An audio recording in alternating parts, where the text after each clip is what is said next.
අද පායන්නේ තෙදා ඉරහඳමයි. අද තියෙන්නේ තෙදා ගහකොළමයි.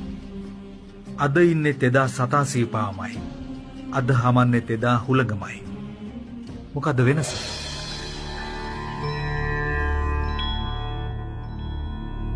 සතුන්ගේ sannivedanaya අදටත් ඒකමයි. වෙනස් වෙලා තියෙන්නේ අපි විතරයි. වෙනස් වෙලා තියෙන්නේ අපේ සිතුවිලි විතරයි. වෙනස් වෙලා තියෙන්නේ අපේ හැසිරීම විතරයි. මේ ලෝකයේ ආයමත් හෙළ යුගයක් බවට පත් කරන්න අපි කළ යුතු එකම දේ අපි අපිව හදාගන්න එක නෙවෙයිද? අපි අපේ ගුණධර්ම ටික ආයමත් වගා කරගන්න එක නෙවෙයිද? ඖෂධ පැලයක් ගෙවත්තේ හිටවනවා වගේම මානව ගුණධර්ම හිතේ පැල කරගන්න පටන් ගන්න.